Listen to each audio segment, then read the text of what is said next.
Okay, many Christians, many grown-up Christians like me, probably meron tayong mga favorite Bible stories, both sa New Testament and maski dun sa Old Testament. And if you're going to ask me, my favorite story coming from the Old Testament, it would probably be the story of Meshach, Shadrach, and Abednego. Ito po ay mga kaibigan ni Daniel na nag-refuse na tumalima kay Haring Nebuchadnezzar sa kanyang ipinag-uutos. Ano ba yung ipinag-uutos ni Nebuchadnezzar? Now, whenever they hear the bell ringing, clang, clang, clang, something like that, lahat na makakarinig ay luluhod. Ibig sabihin, magpe-pay homage. Hindi lang po pay homage yon. Worship talaga ang gagawin nila doon sa rebulto. Na mismong rebulto pala yun ni Nebuchadnezzar. Alam niyo yung si Nebuchadnezzar, meron siyang parallel sa Antikristo. But hindi naman po yan ang topic natin. Ang topic natin ngayon ay paninindigan mo bilang mananampalataya. Kailangan bang manindigan ng mananampalataya? Yes. Meron po talaga prinsipyo.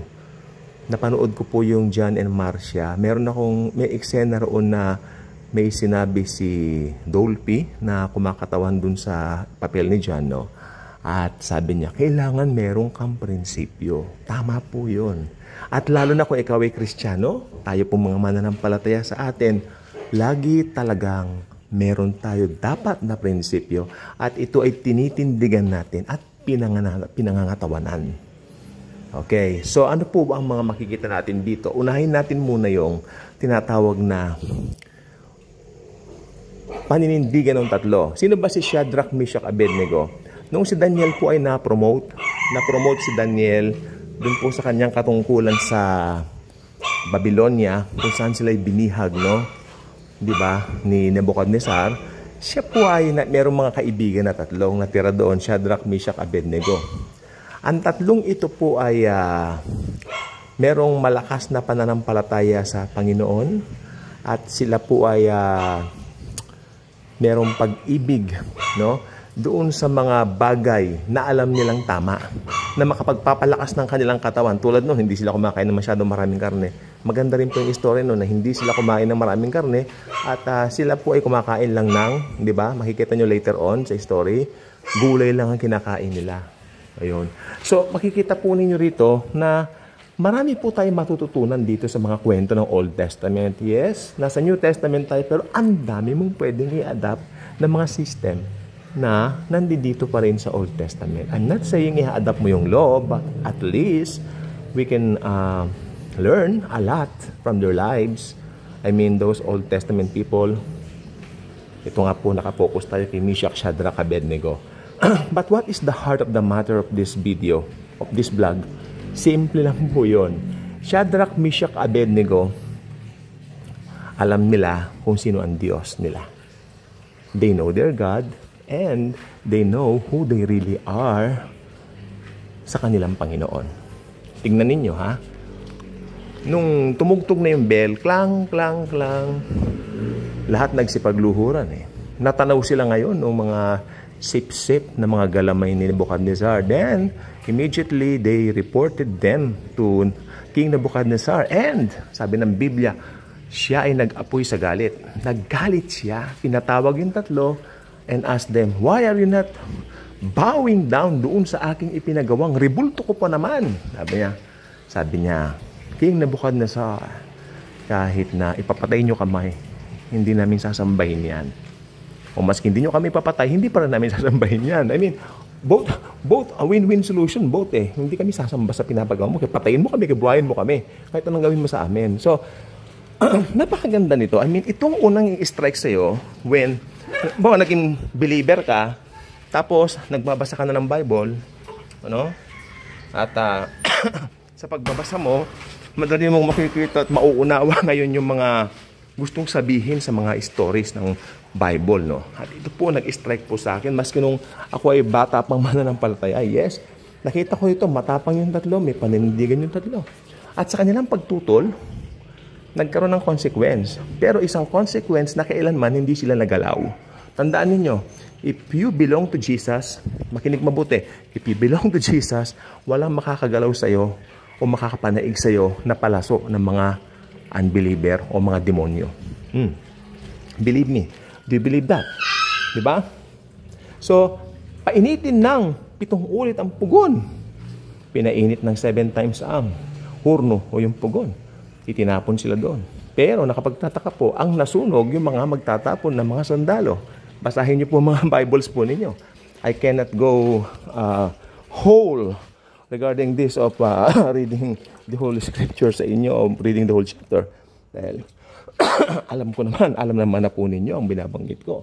Nandito po tayo para tingnan natin kung ano yung gustong idiin ng Biblia sa atin.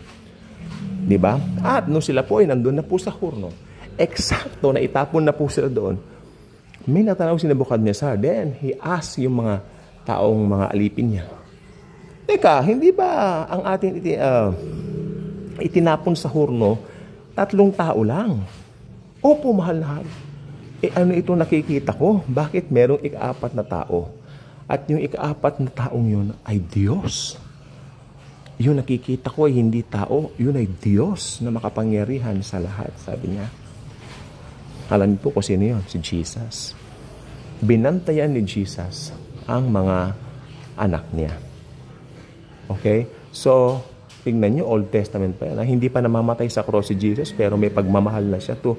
Yes. What more sa ating panahon ngayon, new covenant na tayo. Tandaan nyo, redemption is better than creation. Yan, under creation pa lang yan. Pero hindi niya pinabayaan. But we, believers, we are under redemption. Pasok, mga aso ko. Redemption, tandaan niyo yan. Redemption is better, far more better than creation. Yung mga nakikita mong natural, yung mga taong natural na nakikita mo lang dito sa lupa, meron sila mga tinatamasa, mayayaman sila, pero wala sila sa Panginoon. Under creation lang sila. But once na nakilala mo yung ginawa ni Kristo sa krus, na tanging makapagliligtas at makapagdadala sa iyo sa langit, ito ay ang salvation na kay Kristo lang matatagpuan. Pag yan ay alam mo, you are now under redemption. Under the blood of the Lamb. Ayun. So mas bongacious. Grabe, hindi mapaliwanag at punong-puno ng pag-asang buhay meron ng mananampalataya. Kaya ang nangyari, nung nakita ni Nebuchadnezzar, Meshach, Shadrach, Abednego, halina kayo, lumabas na kayo mula sa pugon. At pinalabas nga sila mula sa pugon at sabi ng Biblia, wala sila mga galos. Hindi rin sila nagamoy usok, hindi sila nagamoy usok. Tingnan nyo kung gaano ka-protected ang mga anak ng Diyos. Bakit? Sapagkat ang Diyos ay mabait. Ang Diyos ay mabuti. Siya nagpo-protect sa atin. Itong mga hamok sa ating mga mananampalataya. As believers, meron pa rin tayong daily something, daily ganyan, mga pinagdaraanan sa buhay. Kada may ganyan, itong mga ganitong katotohanan. Ayoko lang sabihin istorya no? Hindi lang siya basta istorya, ito ay katotohanan na nakasulat sa Biblia. Anytime na may mga pinagdaraanan ka, balikan mo mga ganitong katotohanan sa Biblia at marerefresh ka. Sila nga under creation pa lang Kita mo na. But we are now under redemption. Much, much more. Bongacious more. Di ba? Yan ang dapat alam mo. Di ba? Pero meron pang isang pagsubok na daratal o darating sa mundo pagdating ng Antikristo. Pero good news, if you are a believer now, under church age, mararapture ka na. Mararapture na tayo ng sabay-sabay at maiiwan dito yung mga,